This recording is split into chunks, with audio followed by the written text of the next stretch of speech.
Hello السلام علیکم and welcome back to my channel. Horror stories کی لاسٹ 7th ایپیسوڈ میں آپ نے دیکھا کہ میں نے کچھ کہانیاں جو کہ خود لکھی تھیں آپ لوگوں کے ساتھ شیئر کی، اور آج کی اس 8th ایپیسوڈ کے اندر بھی میں خود کی لکھی ہوئی کہانیاں ہی آپ لوگوں کو سناؤں گی، جو کہ یقیناً آپ کو پسند آئیں گی کیونکہ بہت ہی یونیک ہیں اور کریپی تو ہیں ہی۔ تو چلیے بنا دیری کے ویڈیو کو سٹارٹ کرتے ہیں۔ تو ایک ساتھ جمپ کرتے ہیں آج کی ویڈیو کے اندر 8th episode of horror stories, اور آج کی پہلی کہانی کا نام ہے نیک جن۔ Let's jump in.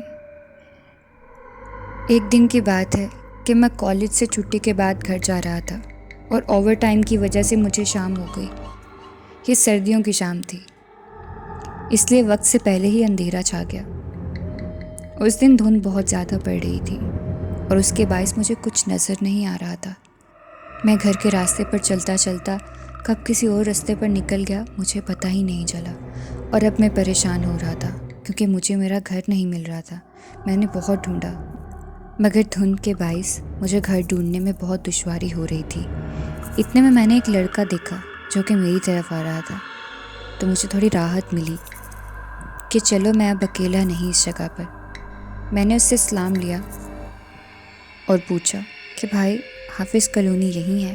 میں ایکچولی دھند کی وجہ سے غلط راستے پر نکل آیا ہوں، مجھے گھر نہیں مل رہا، میں پریشان ہو گیا ہوں کیونکہ اندھیرا کافی ہوتا جا رہا ہے، میری امی میری فکر میں بیٹھی ہوں گی۔ اس لڑکے نے کچھ جواب نہیں دیا، بس ہاں میں سر ہلایا اور اشارہ کیا کہ میرے پیچھے آؤ۔ مجھے عجیب تو بہت لگا، مگر اور کچھ کر بھی نہیں سکتا تھا، گھر بھی پہنچنا تھا۔ میں چپ چاپ اس کے پیچھے چل پڑا، اور اس طرح میرا گھر آ گیا۔ اور میں جب اپنے گھر کے دروازے پر پہنچ گیا اور اس کو تھینک یو بولنے کے لیے جیسے ہی میں پیچھے مڑا، وہ پلک جھپکتے ہی غائب ہو گیا۔ میں ڈر گیا اور گھر جا کر سب بات اپنی امی کو بتائی، تو انہوں نے کہا کہ وہ نیک جن ہوگا جس نے تمہاری مدد کی، تمہیں راستہ دکھایا۔ اس لیے کہتے ہیں اچھے برے صرف انسان نہیں، جنات بھی ہوتے ہیں۔ ہمارے گھر میں شروع ہی سے نماز کی پابندی اور قرآن پاک کی تلاوت کا بہت رجحان تھا۔ ہمارا گھرانہ ایک مذہبی گھرانہ تھا، اور ہمارے رشتہ دار ہم سب سے بہت جلتے تھے کیونکہ ہم کھاتے پیتے گھر سے تھے، اور ان سے یہ سب برداشت نہیں ہوتا تھا۔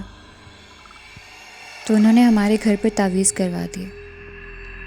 ایک دفعہ کا ذکر ہے کہ جب ہمارے رشتہ داروں نے تعویذ کروائے اور جن سے کروائے ان کو بولا اثرات ہمارے گھر بھیجنے کے لیے۔ جب اس کالے جادو والے عامل نے عمل کیا اور اثرات بھیجے تو وہ گھر کے باہر ہی پھرتے رہے، اندر نہ جا پائے۔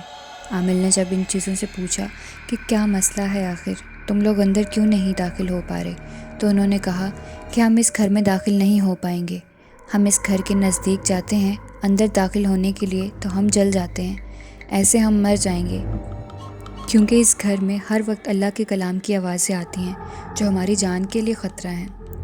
جس جگہ پر اللہ کے پاک نام کا ذکر ہو وہاں ہم نہیں جا سکتے۔ اس طرح اللہ کا پاک کلام آپ کو بری سے بری چیز سے بچا کے رکھتا ہے۔ یہ ہے طاقت اس دنیا اور آخرت کے مالک کے نام میں۔ ہڈیاں کھانے والا بھوت۔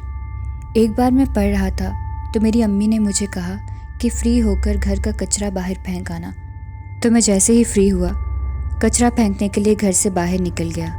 جب میں جنگلات میں پہنچا جہاں پر کوڑا وغیرہ سب پھینکا کرتے تھے، جیسے ہی میں وہاں کوڑا پھینکنے کے لیے ڈسٹ بن الٹا کرنے لگا تو میں نے کچرے سے تھوڑا دور دیکھا کہ ایک آدمی دور سے مجھے دیکھ رہا ہے۔ میں نے دیکھا تو وہ درخت کے پیچھے چھپ گیا۔ خیر میں اس کو اگنور کر کے وہاں سے چلا گیا۔ جاتے جاتے نہ جانے میرے دماغ میں ایسا کیا آیا کہ میں رک گیا، اور میں نے مڑ کر دیکھا کہ دیکھتا ہوں کہ وہ آدمی ابھی بھی وہیں ہے یا چلا گیا۔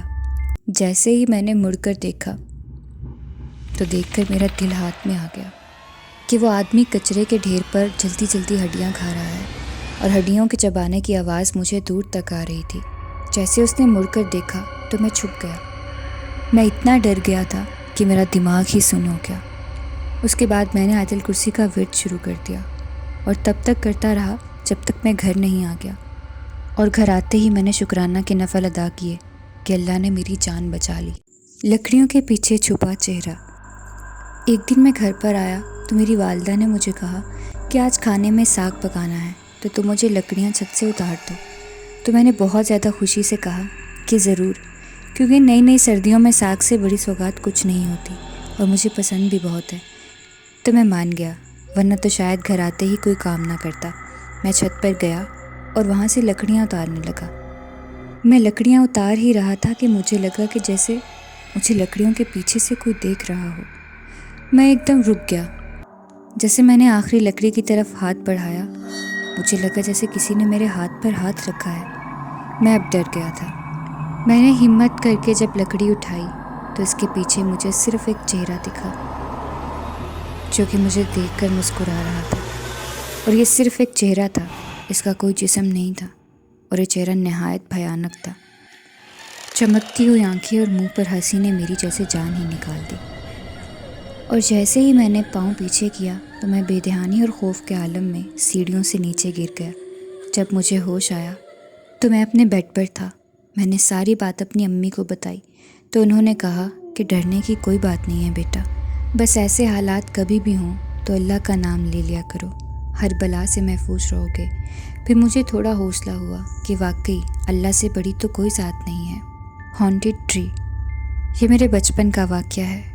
ہم ایک چھوٹے سے گاؤں میں رہا کرتے تھے اور ہمارے صحن میں ایک بہت بڑا بیری کا درخت ہوا کرتا تھا، اور ہم بچے اکثر اس کے نیچے کھیلا کرتے تھے۔ اور آج سے پہلے کبھی ایسا واقعہ پیش نہیں آیا تھا، لیکن وہ دن ہم سب کے لیے مصیبت والا چڑھا تھا۔ میں اپنے دوستوں کے ساتھ اپنے صحن میں کھیل رہا تھا تو میرے ایک دوست نے بیری سے بیر توڑنے کے لیے بیری پر پتھر مارا۔ اس نے 2 سے 3 بار پتھر مارا۔ تیسری بار جب اس نے پتھر مارا اور جس سپیڈ سے مارا، وہ پتھر درخت کی طرف سے بھی واپس اتنی ہی سپیڈ سے آ کے اس کو لگا۔ سر پر پتھر لگنے کی وجہ سے میرے دوست کا سر پھٹ گیا۔ ہم پہلے تو ڈر گئے، پھر ہم نے ہوا میں بات اڑا دی کہ شاید کسی پرندے نے واپس پھینکا ہوگا۔